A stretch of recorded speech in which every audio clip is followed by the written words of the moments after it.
Hello everybody, welcome to my channel. I'm Niels van Niekerk from Vanik Developments. I'm the creator of the Dat4T and 4T engine simulation software packages. In today's video I'm going to show you how to use Dat4T to create your first single cylinder model for use in Engmod 4T. Sit back and enjoy. In today's video we're using Dat4T to create a simple single cylinder model for the engine simulator software Engmod 4T. Dat4T is a preprocessor that we use to collect all the data, and it allows you to afterwards also edit the model. The simple single cylinder model that I want to simulate today is basically listed here. As you can see, there's not much data that I've added here. We will make up data as we continue. The software is written so you can do that and then come back later and edit it with actual validated data. We start Dat4T by double clicking on the shortcut icon on the desktop. Before we continue, I want to first have a quick look at some of the topics in the help file. For many of you, this will be the first and last time that you actually look at the help file, because there seems to be an aversion to using help files in the world. First thing I want to show you is what the folder structure looks like. Here it lists where the various executables of the suite of programs are installed, and then the more important one is the top folder here, the 4-stroke folder. That's the working folder where we will be actually doing all our work. And then the rest of the thing just explains what there is, and it also gives you a list of files that are created when you are running the software that are not project related but part of the software and the error blasting. And then here's a brief summary of what the 4-stroke and what happens when you have a project that is run. The actual project, the project is not all combined into one file. It's actually made up of a number of subsystems. The reason for that is that you can create various subsystems. For instance, if you want to test 3 or 4 different exhaust systems, you can create each one of them in a separate file, and then select them when you run the simulation so that you can then build up a comparison without overwriting the old files. That way you have a library of everything that you've tested. And the next thing you want to look at while explaining the software, I often use basic Windows nomenclature. That is, not everybody knows that. Dat4T is a dialog based software, which means we will be using dialog boxes the whole time. This is a dialog box. For short, we just call it a dialog. And then inside that you get the radio buttons. A radio button can be one or the other or the next, that can't be on simultaneously. A list box is where some data will be listed, and then the edit boxes. If it's grayed out, it means that the software will supply the value, or you need to select something for it to become active. Edit box that are with a white background is for you to edit as required, and then there are the buttons. Then the final thing I want to look at in the help files is what to do when you actually encounter an error. The error can be caused by something that you did wrong, or it can be a software error, or it can be a logic error. The reason why I want you to report that and send me this file listed here is so that I can improve the software. I don't want the software to stop or crash or something like that. It should give a proper, well explained error message to allow you to continue. I do not need this file to spy on your project. Enough of Dat4T help file for now. let's start actually modeling our engine. We enter the software. The first time you enter the software, this edit box here will be blank. The reason for that is that you have not created any files yet.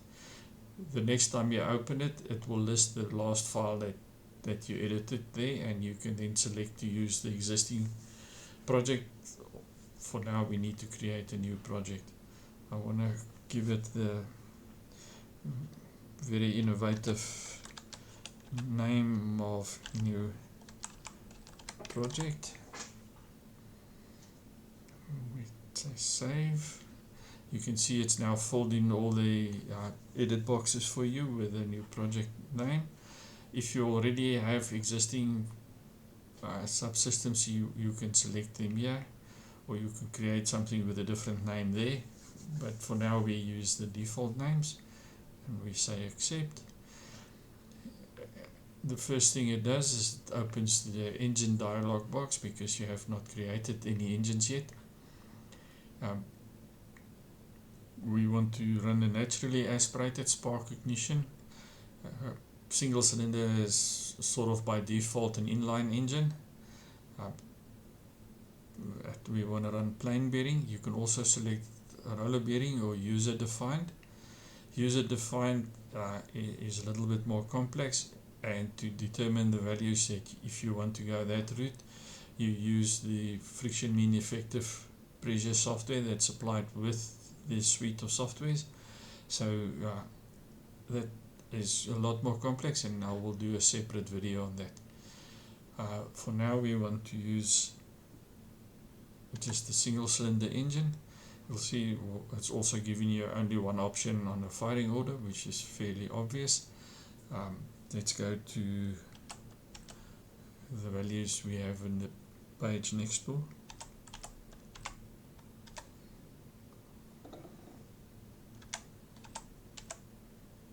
You can see once I've completed this, it also gives you bore stroke ratio, Conrod stroke ratios, the cylinder volume, the engine volume, which in this case is the same because it's a single cylinder engine, and it also gives it view in engine in cubic inches.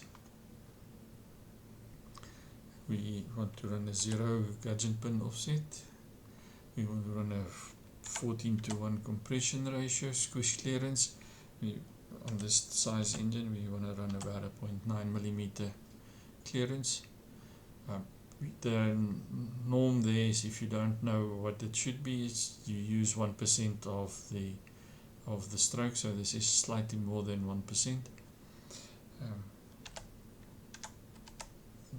Squish error rate, we for this engine we assume a 15%. We want a flat top piston, so we select a 0. Maximum power we want at 10,500 RPM. Immediately it gives you the mean piston speed in both meters per second or in feet per minute. You can see this is typical for a very high performance competition engine. The exhaust pressure transducer, we want that to be about 120 millimeters from the exhaust valve. That's just where you want to measure typically the pressure and temperature in your exhaust system. On the inlet we want it about 100 millimeters before the inlet valve. Number of iteration cycles, the minimum you can enter is 8. It takes at least 8 cycles for the gas dynamics to stabilize, but what I'd like to use a little bit more than that. 10 is not a bad value. Throttle opening, we want full throttle. We want to use a normal 4-valve head layout, and with the included angle between the valves of, let's say, 28 millimeters. Okay, we've now entered everything. Let's accept and save. The first thing it does, it calculates the head for you. It gives you the it summarizes the data you entered plus some extra data. It gives you the maximum squish velocity, at what point it occurs, during cranking, at what RPM and what the trap volume is. Okay, with the engine completed, we next go to the exhaust port, exhaust valve and exhaust cam dialog. We want to use fixed, there's a system, no changes, and no VVT or VTEC or any of those things. It's already filled in for us that its number of valves is 2 as selected by the valve layout we did in the engine layout. The number of port passages on a engine with 2 exhaust valves, some of the more high performance single cylinder engines with 4 valve heads, you can run a separate passage for each exhaust valve, so you can select either 1 or 2 passages. We will for now use 1 passage because it's and only run 1 exhaust system. If you select 2, you have to run 2 exhaust systems or a 2-into-1.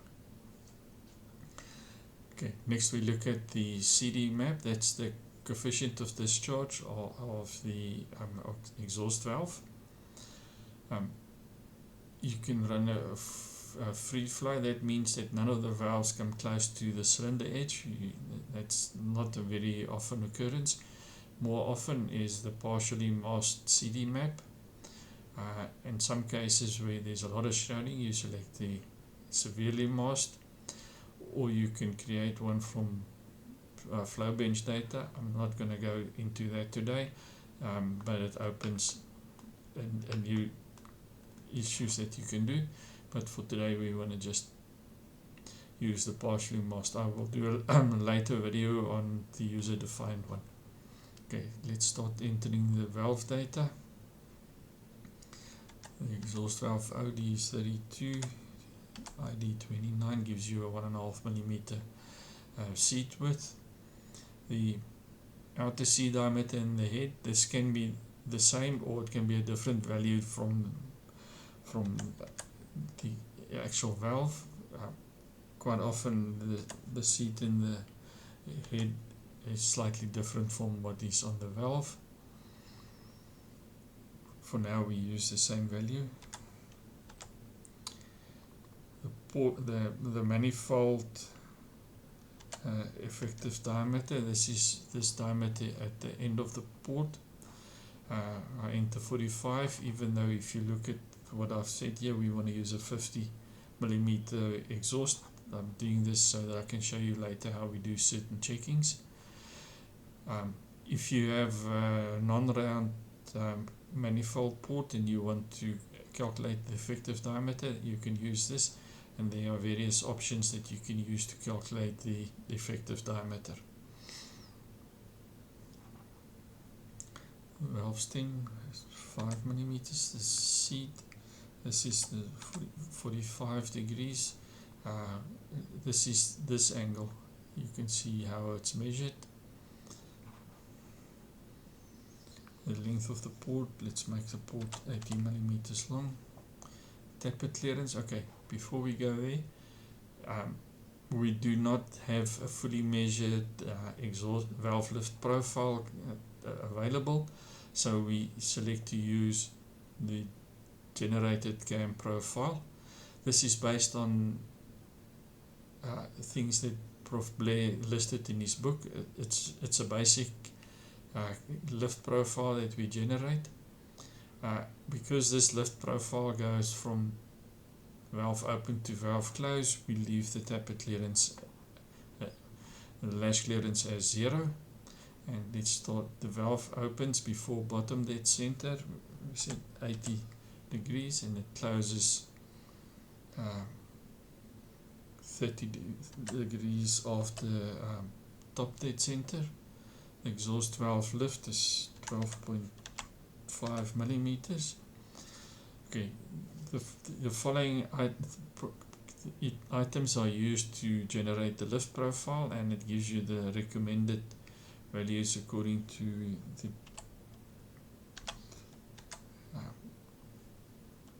method as described by Blair in his book. I'm just going to round this off for now. Low dwell duration at full lift. There's often a very slight dwell period where the valve stays at full lift, but a high performance engine that's normally between 0 and 1, and maximum lift we're not generating a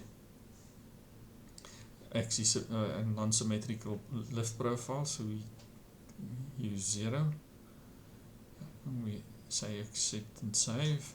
This gives you a summary of the data that we've just inputted. The duration is 290 degrees from open to close. It gives you a summary of all the things. At TDC, the lift is 1.44 millimeters.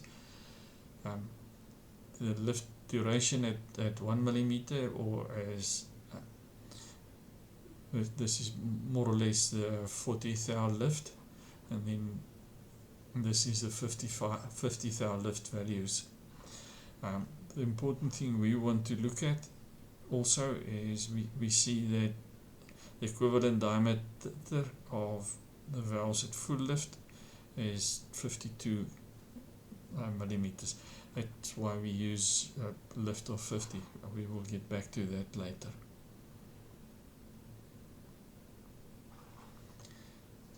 Okay, we now have to do the inlet valve. I'm not going to go through the full explanation. It's pretty much the same as before.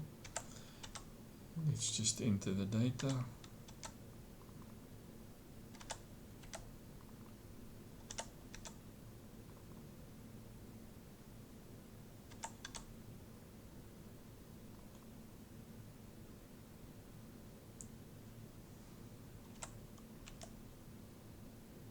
The inlet is 60.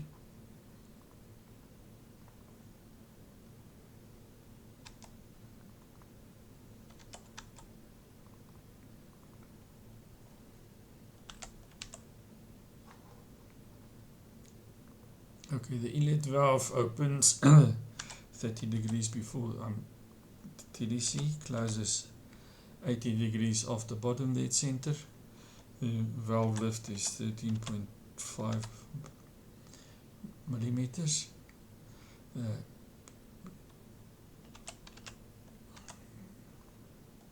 enter the coefficients for the blade lift profile again.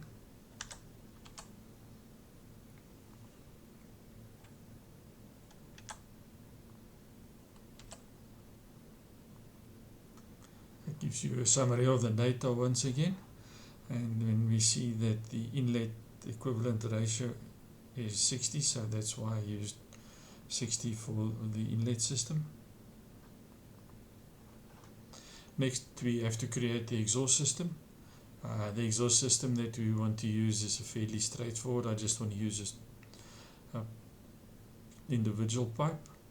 You can also have a 1x2 with 2 silencers if you would like, or 2 megaphones. For now we use a straight pipe.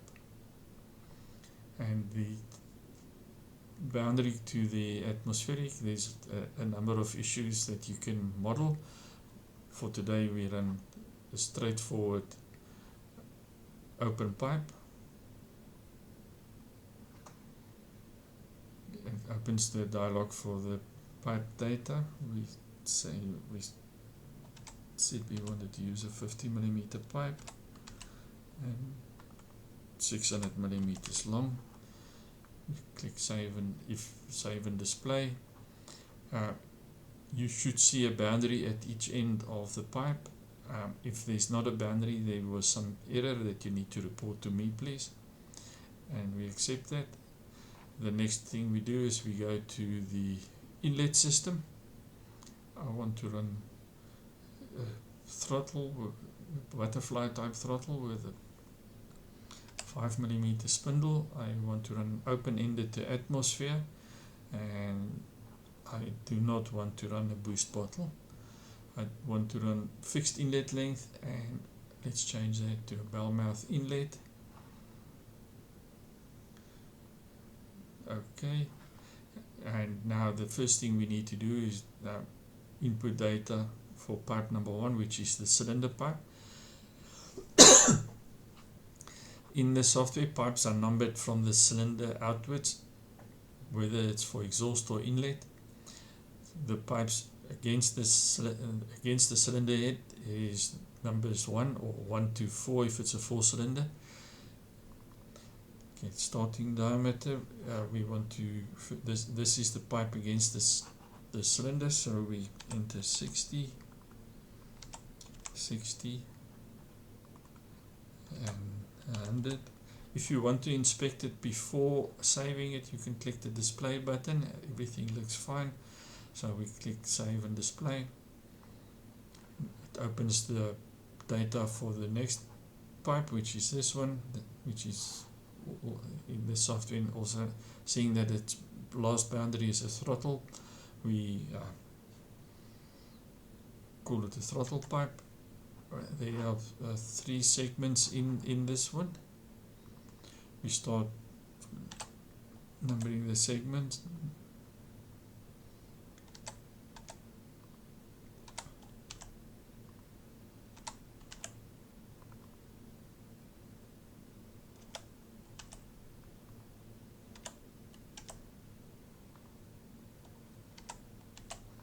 You can see it gives you the included angle of each segment.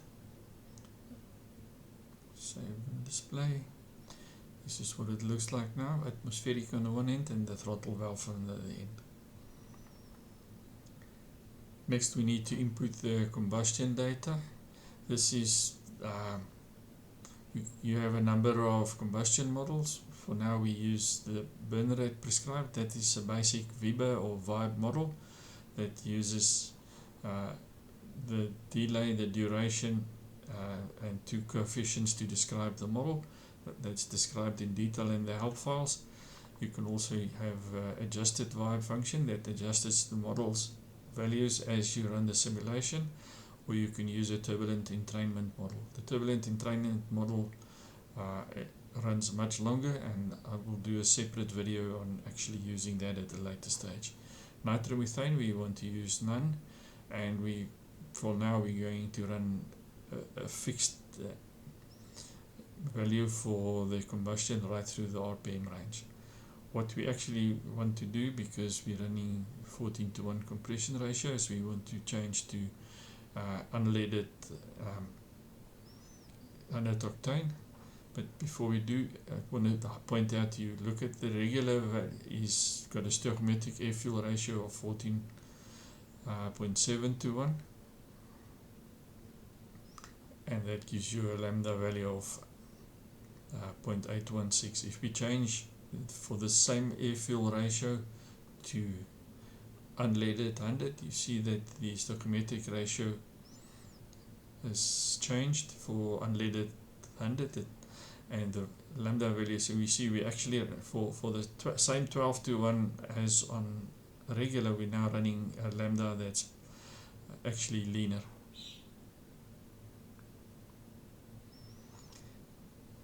We also have a temperature model. This temperature model is used to specify all the various surface temperatures in the model.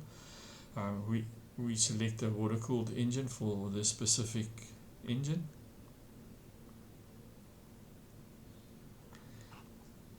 The inlet system wall temperature is the default values that it gives you is 25. There's no airbox inlet, so there's no temperature specified. The inlet port wall temperature, the exhaust port wall temperature, the exhaust pipe wall temperature, there's no exhaust box, and then the piston crown values.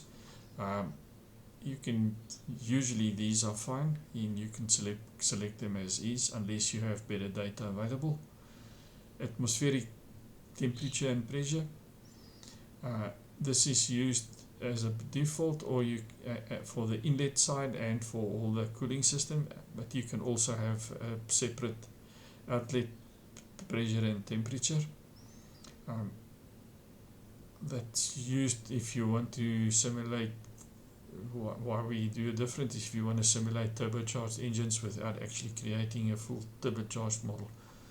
For now we're not looking at that. accept and save. Okay, basically we have now created our full model, and before we close this, there are a few more things we can have a look at.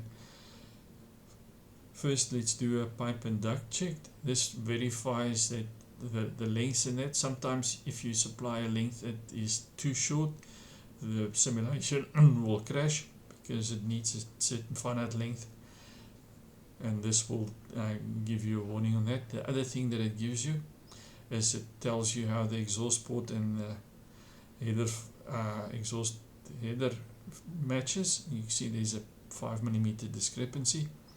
On the cylinder we have the same. Okay, so let's go back to the exhaust port and change this to 50mm.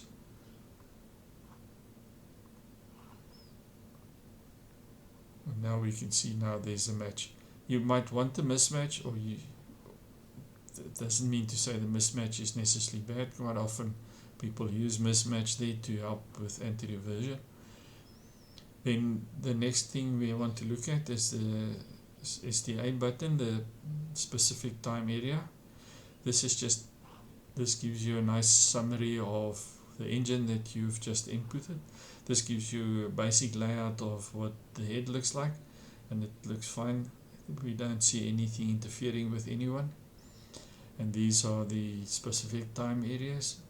The specific time area is described in Blair's book, also in the help files. And here's some other things you can have a look at if you're interested in this. Here's a summary of all the valve events, and this plots the exhaust valve and inlet valve lift profiles on the same graph. Here it just gives you a simulation, the target that all these values are for.